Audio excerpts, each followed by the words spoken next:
So I wasn't planning to record a podcast today because I have a sore throat. But there are some questions you get that you just know that you can't delay any further. And I got one of such questions from a friend of mine that was asking about the podcast I did um, earlier, which is called When the Blessing Seems Incomplete. And in that podcast, I kind of talked about when God gives you a blessing, a lot of times He wants you to also do some work on it. And so the blessing might be 90% complete, but there's a 10% investment on your side to prepare the blessing for what God wants it to be. And I talked about relationships and how sometimes you see somebody and the person is not 100% what you want. There's a 10% which you are meant to finish on that person.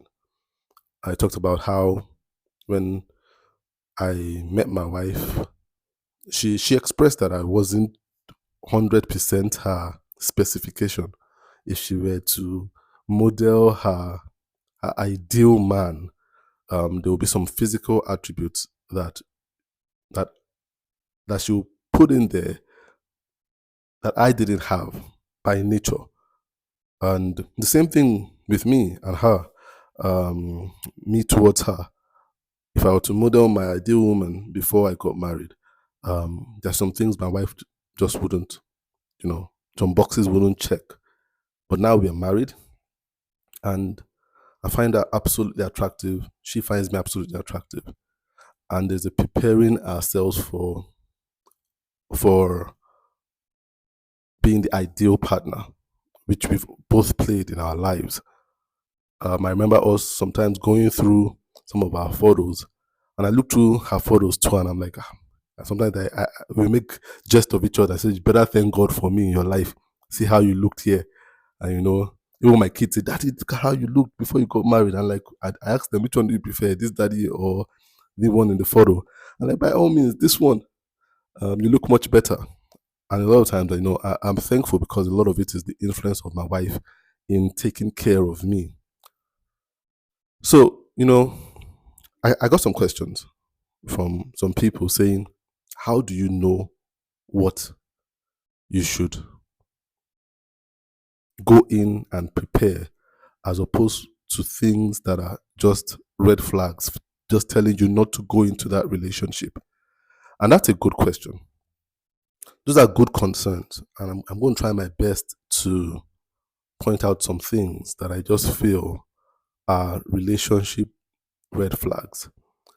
Now, saying this is my opinion. I have a very strong opinion concerning these things I'm going to mention. But then I wouldn't say they are laws. You need to think within yourself and say, am I ready to deal with this thing or not? But I would strongly, strongly, strongly advise. So if one of my kids came and told me, Dad, what do you think? I would tell them strong. I'll just tell them, no, don't. I'll advise you not to go ahead with this relationship. So I'm going to be talking about 7 things that I really feel are red flags. No matter how in love you feel you are with this person, they should be red flags, and I would say they are not worth going into a relationship with that person. If you have these differences, remember the podcast I did talking about when the blessing seems incomplete. You must note the words I used. Blessing. The person must come across as a blessing. A blessing. A blessing is an incredibly good thing. You understand? So you must not forget that it's a blessing. I'm not just talking about when the good thing seems incomplete. I'm talking about a blessing. A blessing is an incredible. So the person must come across as a blessing. That means that, as I said, 90% of the work might be done, but that's very abstract when you look at it. Life doesn't come with things stamped with percentages on them. But then it must be really good to you because there are some things that There's a difference between changing something and preparing something. A huge difference between changing something and preparing something. And what I mean is, if you have rice, raw rice, you can prepare it into jollof rice, fried rice, coconut rice, whatever type of rice you really like, white rice. There are a lot of things you can do with rice. You can prepare it into masa. But you see, all those types of rice that we have, they are 10% different. 90%, they are rice. You are not changing it from rice. You are preparing it into something that you want. That makes it better. You understand? It's a different thing from having rice and trying to change it into beans, or having beans and trying to change it into rice. No matter how much ingredients you add, no matter how you cook it, no matter how long you cook it for, beans will never become rice. And that is where we need to talk about red flags, where you need to know that this thing you're trying to do is an act of changing, not an act of preparing. And that's you trying to perform a magic trick. That's you trying to do 100% of the work, not even 90%, not even 10% out of the 90 that the blessing is giving you to work with. So I'll be talking about 7 things that I really believe young people going into a relationship need to watch out for. And I will strongly advise you not to go into a relationship if you find these things present. And the first thing I want to talk about is communication. Communication. I believe this is one of the most underrated things in relationships. Communication, or the lack of it. When you find it very hard to communicate with this person to whom you are thinking of getting into a relationship with, or you've already got into a relationship with the person. So you see some physical attraction and you just go there and just realize the communication is just not good. And what is communication? Your ability to express yourself to that person openly, clearly, and interestingly. And that person's ability to open their mind to you too, to express their mind to you openly, clearly, and interestingly. It's a very important thing. Communication is the bedrock of relationship, especially romantic relationship. Communication itself is the romance. It's the romance, not the things, not the gifts, not the physical intimacy, not the poems. It's the everyday communication. It's the small things, small discussions. It's the humor that you find funny and they find funny. It's the wanting to talk for endless hours. It's the always having something to talk about. It's the when there is silence, it's not awkward. It's just, it seems to sit nicely in the relationship. It's the not feeling, oh, there's something on my mind that I just can't tell this person, or this, I feel there's something on their mind that they're not telling me. Communication. When you are not compatible communication wise, don't stay in that relationship. Don't go ahead to marry somebody with whom you do not enjoy, or you do not even have the foundation of communication with them. Communication. Very important. The bedrock of friendship is communication. Never compromise communication. People don't understand that how people communicate is who they are. It's who they are. It's very, very hard to change somebody's communication style. Very hard. Very hard. It's who they are. If you don't enjoy talking with them, then there wouldn't be a time when you would. There wouldn't be a time. And that's why courtship is so important in relationships. It gives you the opportunity to test whether this person is just going through a shy phase or this is who this person is. So definitely when you start off a relationship, yes, in the initial period, communication might be strained. But when you go about a couple of months, 3, 6 months max, this person hasn't opened up. Max 6 months. There's a high chance that the person will never open up. The person just doesn't feel like you are the kind of person they can open up to. And you yourself don't feel a need to open up to this person after 6 months. You just feel I don't enjoy hanging out together. It just seems dry. Just seems dry. The person seems boring. You don't like their jokes. 6 months. 6 months the person cracks jokes. You don't like their jokes. You don't find it funny. Chances are you never find the person's jokes funny. And I'm talking about jokes a lot because laughter is incredible therapy for a relationship. Someone you can laugh with. Someone you can laugh with and fall off a chair. Because you know what? When we laugh, we let our guard down. And when you see somebody laugh honestly and they let their guard down, that's the reward of laughter.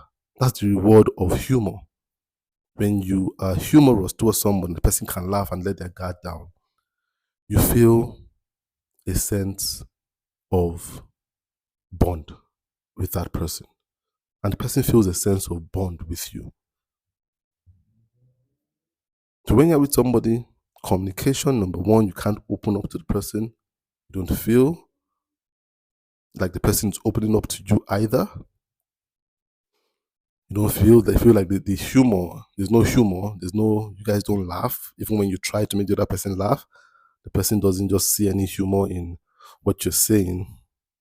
You feel like there is an intellectual mismatch, because that also happens in when it comes to communication too. A lot of people, intellectual mismatch. And this is where we must realize that our IQ levels are different. So I know that sometimes some people are incredibly intelligent. They find it very hard to communicate with somebody on the lower IQ level. It might sound like snobbery, but it's reality. That's the reality. Some people are just on another level of thinking. But the mistake we normally make, especially here in Africa, is that we find somebody who is just incredibly intelligent, especially maybe a man, incredibly intelligent man, highly schooled, gotten his PhD, he's a professor, whatever it is, has masters, has certificate. But communication, doesn't know how to communicate with people. It's not like he has a communication deficiency. He just hasn't found somebody with whom he can share that level of intelligence. So what we normally do in Nigerian culture, I don't know whether this is common with other cultures around the world, but Nigerian culture, especially with my people, the Yoruba people, we do this a lot. So I don't speak for other tribes. We find a man and we're like, oh, this man cannot talk to women. So we try to find a woman and just push the woman towards the man and just organize some makeshift courtship, and before you know it, the man is forced into marriage. But the woman is terribly sad, and the man too is sad because they just wake up in the morning, good morning, he goes to his library to read, she's there preparing his food just like a baby. You understand? The only thing that joins them together is their food. They don't even eat together, and when they eat together, they don't talk together. Laughter is totally gone. There's nothing to laugh about because intellectually there's a mismatch. Then communication is dead, and they just endure each other. There's so many people that you see that way. So you kind of wonder. You see the man has a very high profile job, but the woman has what seems to be a much more low profile job. And you're like, what's the mismatch? How are these people talking? Truth, a lot of them aren't. A lot of them aren't. So communication is very important. And that's why we go into courtships. Spend time with each other. Very concerning how people, young people today, spend their courtship time. I don't believe courtship should be going on dates every single time with other people. No. Courtship should be a time of two of you together without distractions, talking, without your mobile phones. I see people go out on dates and I see both of them on their mobile phones. There's always a distraction. When you get into marriage, there are going to be fewer distractions. And then you will realize that there's no communication. So test your communication, especially in courtship. Does the person make you laugh? Does the person understand your ideas? Did they understand your ideas? I can talk on and on about communication because communication is the soul of any relationship, romantic or not. Second thing I want to talk about is faith. Faith is very important. A person's faith. You know why faith is important? Because faith is a soul thing. Faith is a soul thing, not religion. Faith. You have some people, they are religious, they have the religion, but they have no faith. They have a religion, they are open to anything. But they have a religion they were born into. That's the religion of their parents. So that was just handed down to them, but they don't take it so seriously. They don't have a faith in that religion. I'm talking about faith here. Faith. Faith is so important because faith is a soul thing. Faith is for your soul, not for your body. And the soul of a person is an integral part of that person. A lot of times they max out their values. They max out their values and the way they see the world. A lot of people, when they get into romantic relationships, they are so blinded. They're like, oh, I don't really care. I don't really care. I'm open. We are both open. We are not fanatical. But you don't have to be fanatical. You don't have to be a fanatic to be someone of faith. Faith is so important. Where faith shows its importance is in conflict resolution. Conflict resolution. The thing about faith is that different religions have different standards for conflict resolution. Different religions, different standards for conflict resolution. And a lot of times the standards are the books that we read that strengthen our faith. The Christians have the Bible, the Muslims have the Quran, the Buddhists have whatever book they read. And everybody has their own book. I don't know but everybody has some. The Scientologists have the words of Herbert, their founder. You understand? The Eckists have their, every faith must have written word that reminds you of the standards of the faith. That's where the issue is. See, in the early days of romance, it might seem like it doesn't matter. But when things get strained, faith matters a lot.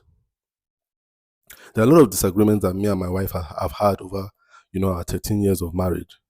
We've had disagreements.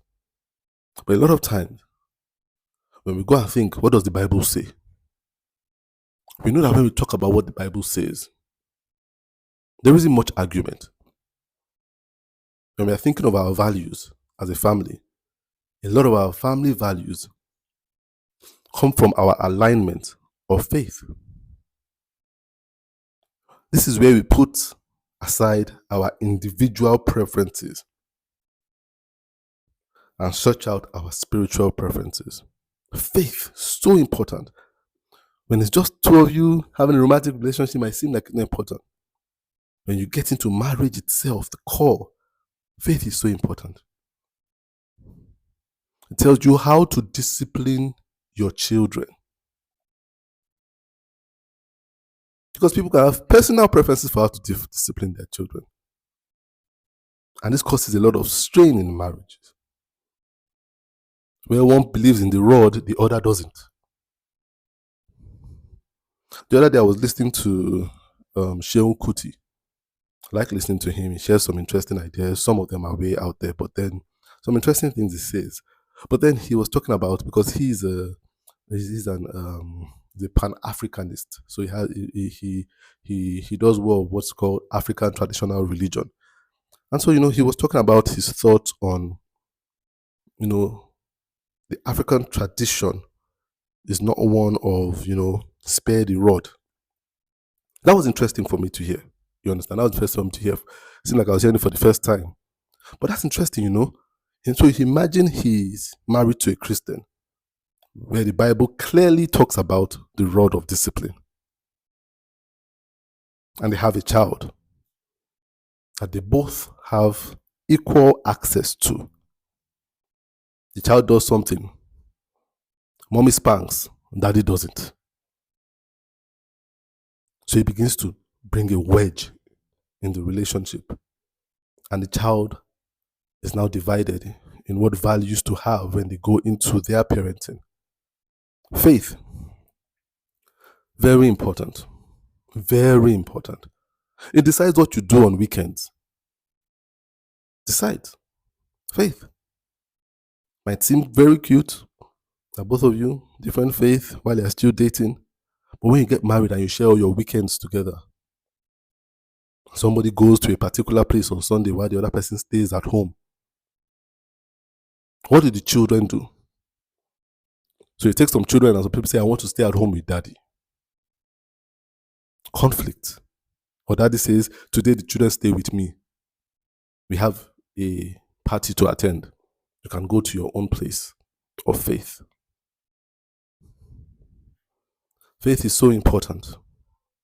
If you do not share the same faith, I will strongly advise you not to go into a relationship together. The third thing I want to talk about is abuse. Abuse.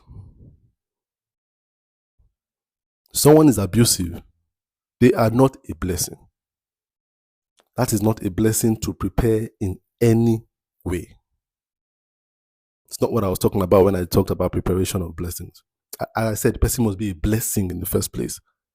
Someone who is abusive verbally, abusive physically, abusive emotionally is not a blessing. A man who slaps you is not a blessing. Do not consider changing that person in marriage. Do not consider changing that person in marriage. Almost impossible. It's like changing rice to beans. Rice would never be beans. Never. Abuse. I see a lot of people endure abuse. If you ever talk to anybody who is in an abusive relationship in marriage, ask them, were there any signs during courtship? Many of them, if not all of them, will tell you there were signs that they ignored. There are signs that they ignored. The way he shoved you, the way he pulled you or grabbed your hand and told him it was too tight, his hold on you, and it didn't release. The way he snatched stuff from you. And some people, just overt signs. The way he actually hit you when you shared your opinion, or he saw you with a friend, or when you seemed to ignore him. The way he puts a shadow ban on you when you are having a disagreement. The way she unfollows you after every small disagreement. Unfollow. In your courtship, she has unfollowed you like 20 times. Any small disagreement, unfollow. Block. Not picking your calls. For months. Stonewalling you. That's emotional abuse.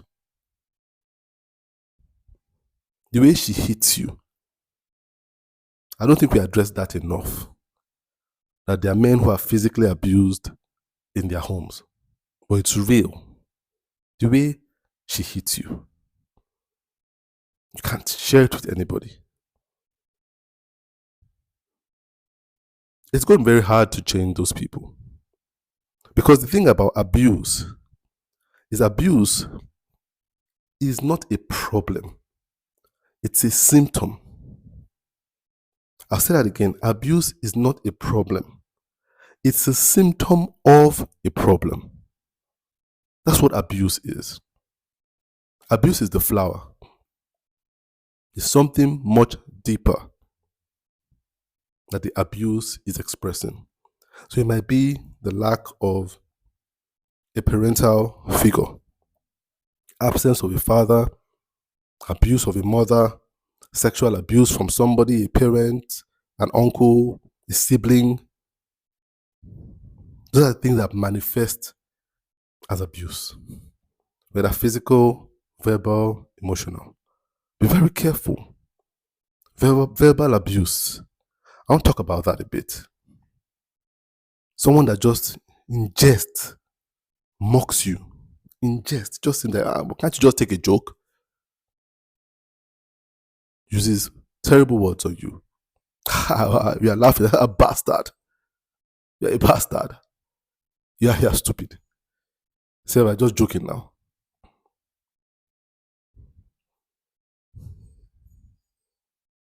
Derogative words. Calls you the B word, the female dog. Just says, that's the way of just calling you my girl. Come on, why are you so not with trend? Verbal abuse.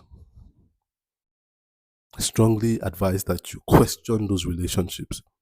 Do not go into a marriage relationship with someone who is physically abusing you,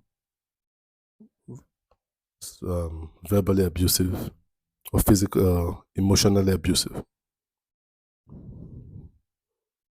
The fourth thing that I would advise you not to compromise: sexual attraction. Now, this is very important. Sexual attraction. A lot of people over spiritualize this, but there are more frustrated marriages today for this reason than any other reason. Sexual attraction. Most times when you see a man and woman, they are looking for a divorce. They're like, it is not working. I'm not enjoying my marriage. When someone says I'm not enjoying my marriage, 90% of the time, sexual attraction, sexual enjoyment. They don't enjoy sex. Some of them is non-existent. Sex is an integral part of a marriage relationship. And so there must be sexual attraction. As I talked about this in a podcast I did, I think last year, where I can't remember the name of the podcast again, what title, but I think it had something to do with how do I know I'm in love or stuff like that. I was answering a question from someone. I said there must be sexual tension. Sexual tension. Some people don't want to hear this because it sounds too unspiritual. What do you mean by sexual tension? There must be. God didn't create us to be so spiritual that we never feel sexual tension. In fact, sexual tension is a spiritual feeling. Sexual tension, very important. If you're in a relationship with somebody, there must be a part of you that can't wait to have sex with them, but should wait. Can't wait, but should wait. Longs to, but is able to put it off till marriage. In fact, that is what shows the respect for the person. That I want to, but I won't do it now. I'll wait till marriage. Very important to have. Very important to have. See, there's a difference between sexual tension and physical attraction. There's a difference. There's a difference between I like her eyes, I like her hair, I like his skin. You can like all those things, but at the same time, you just don't feel, I don't feel an energy. I don't feel the energy, the sexual tension between this person. Looking forward to a time of sexual intimacy. And you should. You should. And this is where communication comes in. See, I'm going back to communication again because communication plays a huge part in sexual tension. Because the more you connect with someone as you talk with them, the more attractive they are to you. That's why it's a very dangerous thing for a man and a woman not to communicate. It's a very dangerous thing not to communicate. Especially in a marriage relationship, you don't communicate. If he goes to work or she goes to work and she finds somebody that she communicates with every single day, the person can be less attractive than you. Less. That's why I talk about that physical attraction. Physical attraction is not what builds sexual tension. It's the communication that builds it. That's why you see a man married to a beautiful woman. You see the woman is having an affair with. She's not as beautiful as his wife. See a woman married to rich, handsome, good-looking man. The guy she's having an affair with looks nothing like him. Like, what? Why did you mortgage your marriage for this person? What does your husband have that this person doesn't have? Communication builds sexual tension. It's very important. That's the problem with long-term courtship. That's why people that have long-term courtship always have a problem with sexual intercourse, especially if their communication is good. That's why I won't advise long-term courtship where you guys are together. See, myself and my wife, we were in courtship for a long time.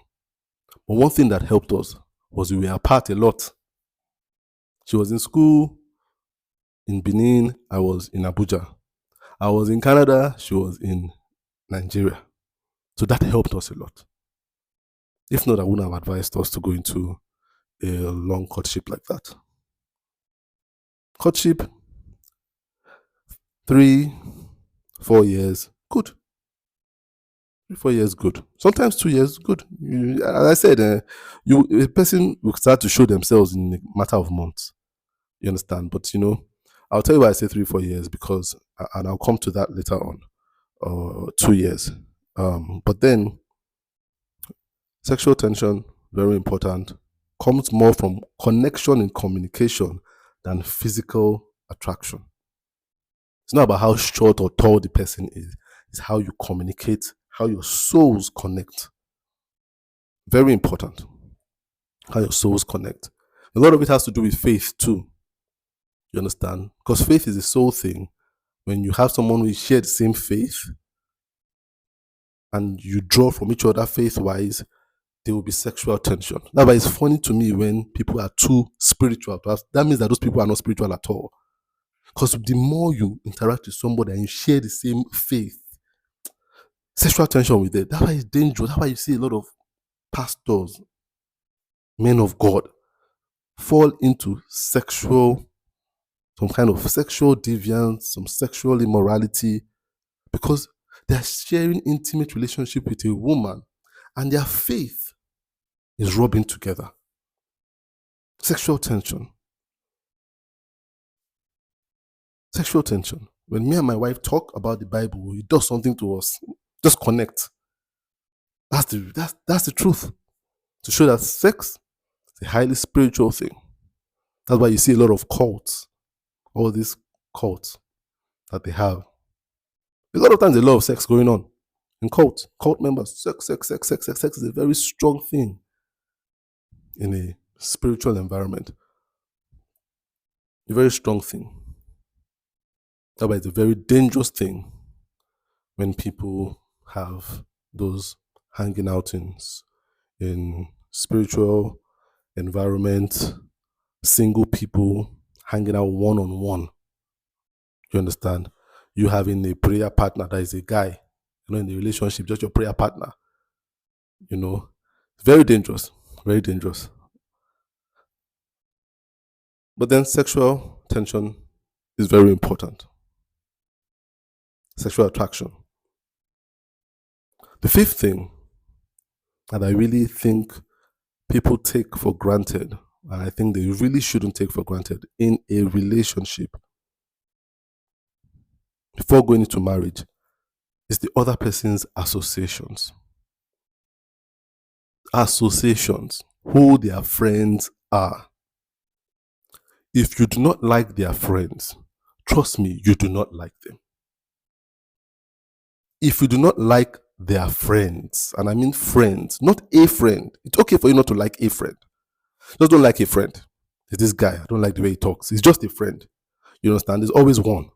There's always one. That's the truth. There's always one friend that the person you're dating has that you don't like. That's fine.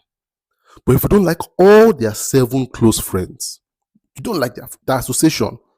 That association, say, these are my boys, these are my girls. You don't like them. You don't vibe with them. You don't like their values.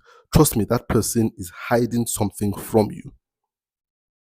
Because nobody chooses 7 friends and is so different from them. Or she's so different from them. Those things will cause massive tension in the marriage. Massive disruptions in the marriage. If you don't like the way the friends talk, you don't like the way they dress, you don't like their approach to life, do not go into a marriage relationship with that person that seems to be different. You are being blinded by love. And the scales will come off your eyes when you get married. You would realize that they are really no different from their friends. No different. And when I talk about associations too, on the other end of the spectrum, be careful of the person that has no associations. You're dating them for months and you don't know one of their friends. They have no friends. No friends. That says a lot too. That says a lot too. They have no associations. In due time, if you do get married to them, they will desire that you have no associations. They will desire that you have no associations. Shows that they don't really value people. Very soon, they will not value your people, and they wouldn't value you eventually. Associations. Check the associations. Check. As I said, there might be one friend. But depending on how close that one friend is, do not be so dismissive. If that one friend is their closest friend, then question it. If they have 10 friends, you like all 10, but the closest one you don't like, discarding or disregarding a relationship because of a closest friend is not a bad reason. And say that person is my best friend, and that best friend is a womanizer. That best friend abuses drugs. That best friend, faith is terrible. No. Be careful of that best friend. Especially if they do not express to you a concern they have for that best friend. They're comfortable with the person, always defending the person. Be careful of such people with associations that you're not comfortable with. It's not a blessing. You cannot prepare them to change all their friends. Very people are ready to change all their friends for you without despising you for doing that. Even if they do it, they will hate you for the rest of your life or their life for doing that for you. They will always tell you, I lost all my friends for you. When you have a disagreement, they will always pull it up. Can't imagine it was for you that I stopped hanging out with these friends. So you don't want to go into those relationships in the first place. The sixth thing, and as I get lower down the list, I said there are going to be 7 things I'm going to talk about. But the sixth thing is very important. It's a big one. It's family. Their family. You know, the Yoruba culture, they say something that if you marry someone, you're marrying their family. A lot of young people don't believe that anymore. No one can ever walk away from their family. Your family is so important. And that's why when I talked about courtship, I talk about long term courtship, where it can be not just a couple of months, 2 years. Get to know their families. Get to know their families. Don't let any member of the immediate family be someone you are meeting on your wedding day. No, get to know every single one of them, immediate family. I don't care where they come from, 11 people, 11 siblings, doesn't matter. Get to know each one of them. You understand? Have a call. Let the person introduce you to each person in their family. Have a conversation with them at least twice. Never be, oh, this is my sister I was telling you about. I was telling you about. Don't let that be something they tell you about an immediate member of their family. Their cousin, okay, no, the one uncle, but their sister, their brother, their mother, their father, let them not be someone they're introducing to you in marriage on the day of your wedding. No. Get to know their family. Get to know the family of the people you are romantically interested in before you get married to them. When you marry someone, you marry their family. A lot of people believe that you can get married and move away from your family. That might be true. You might be able to move geographically away from your family. But the thing is, you will have children. It's a very dangerous thing to do. You might separate yourself from your family, but you have children. Who will have children? And this way people get into very, incestuous relationships. They don't know their families. People move like water. Before you know it, they're dating their cousin, dating their nephews, dating their nieces. This is a very dangerous thing. It's a very dangerous thing. Moving away doesn't solve the family problem. Sometimes it makes it very ugly, it deepens it. Your children might get to hate you for this. Isolation from their family.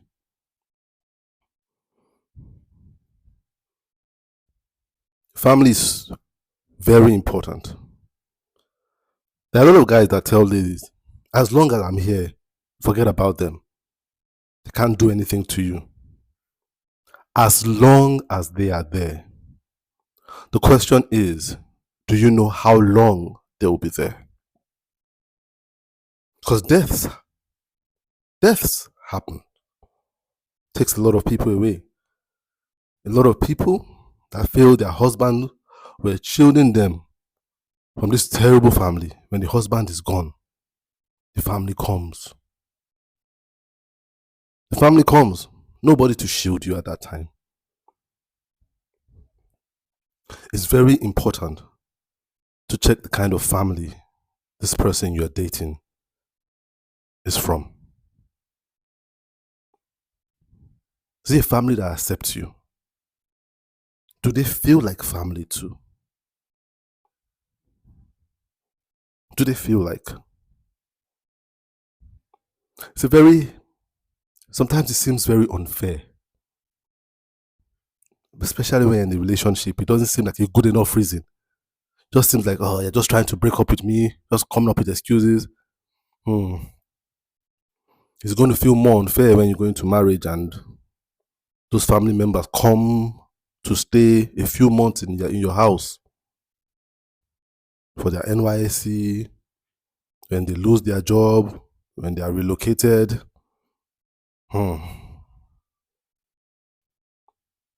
Those things are going to go from small inconveniences to major disruptions.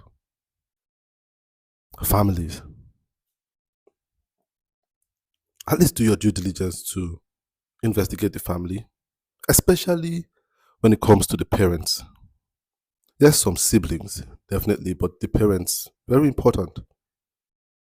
I meet so many young ladies that, oh, I just do hate my mother-in-law. I just hate. No matter how much a guy gets in love, there's an attachment to his mother. Very soon, this man that seemed so in love, that put you, so highly, you can tell you, well, she's my mother. You understand? Let her do what she has to do. Get to know the family. Get to know the family. The man is the only good person in his family. You've not been blessed yet. That's not a blessing. A true blessing. The man won't be the only good person in his family. He comes from a good family. At least majorly from a good family. Yes, there's always one person in the family that is off. Most times. There's one person in the family. Black sheepish. You understand? Yeah, that happens. But when you just have everybody in the family, such a toxic family, they just don't like you. When you go there, they're always just putting you to work. Especially, I'm telling this especially for the women. So important. It affects the guys too. It affects the guys. Be careful. Be careful of the family.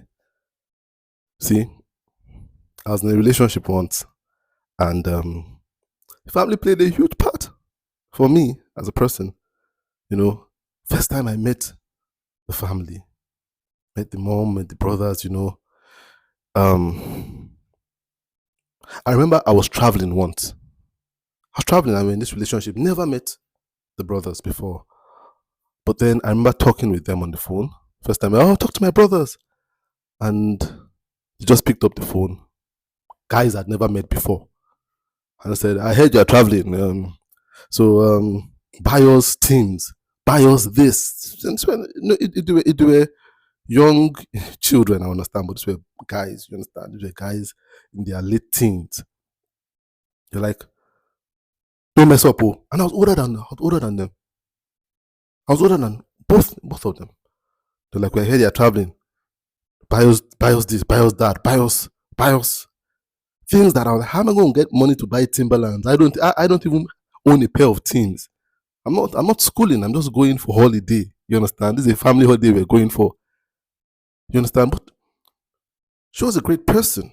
You understand? She was a great person. She never ever said, buy me anything. Never. But the guys were different. She said, don't forget to buy me brown Tims. My size is this. My dad. At first, I was joking. I thought we were joking. No, we're not joking. No, don't forget. And after she took the phone, she had to apologize for them. And she was so embarrassed. But see, that played a strong part in my mind when I said, so that we're not even married. They're already asking me to buy Timberlands for them. I've not even met them. What will happen when I meet them? You understand? What happens when we get married? When after they become family? You understand? Check out the families.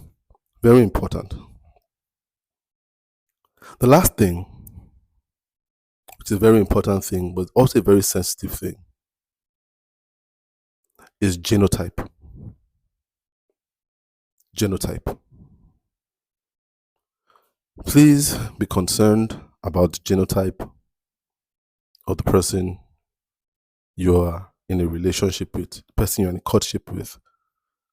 Genotype. Very important. Very important.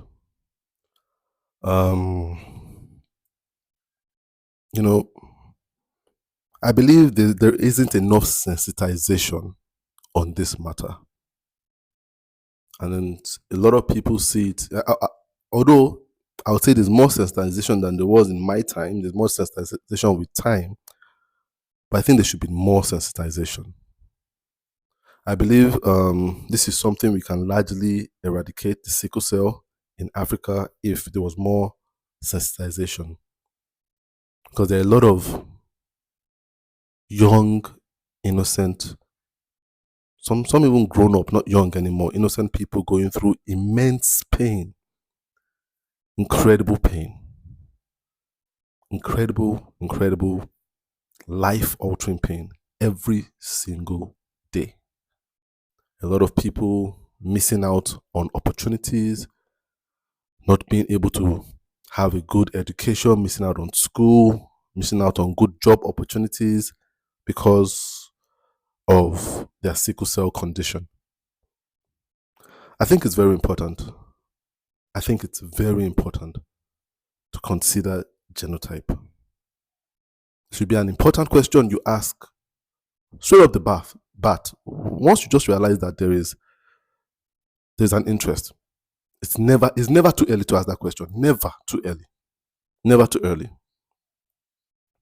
And it's not a personal question. Not anybody feel like or why should you ask the personal thing? It is not a personal thing. By no means. Very important to ask. Very important. Even if you're just platonic relationship, ask. Ask. Very important.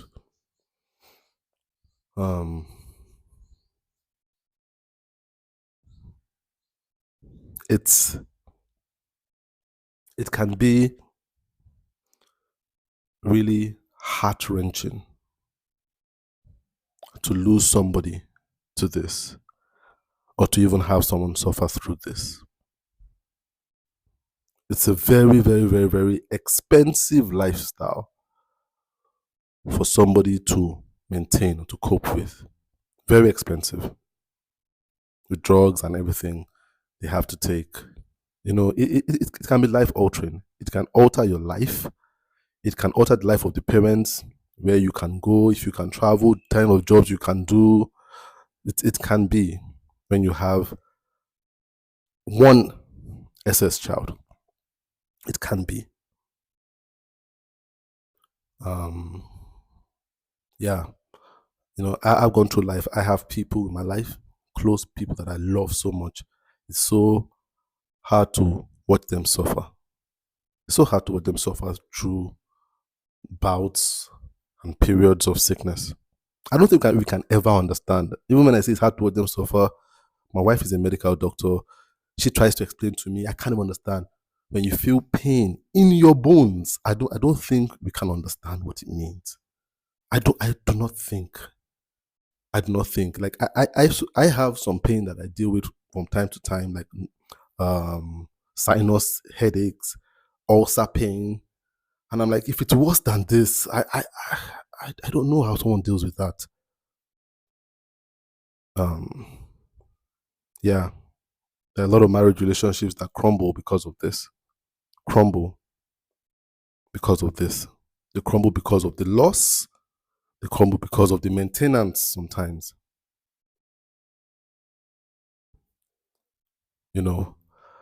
So I think it's very important that we consider this. I truly pray that the world comes to a point where this will be a non-issue. I really pray that the world, and I do believe the world will come. I believe the world will come where there is a solution to this thing. There's a drug, there's something that can help with it. I do believe, but we are not in those times yet. We're not in that time yet. It hasn't come yet. So till then, let it be a discussion you have, and have the courage to walk away. That's my advice. That's my advice. That's my honest advice.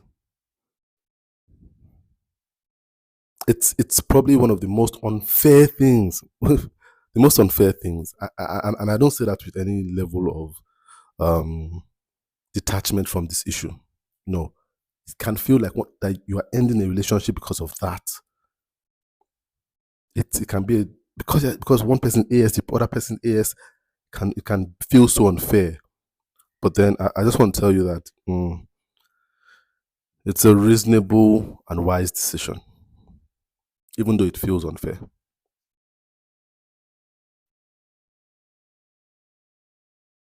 I hope someone can take some time to listen to this podcast.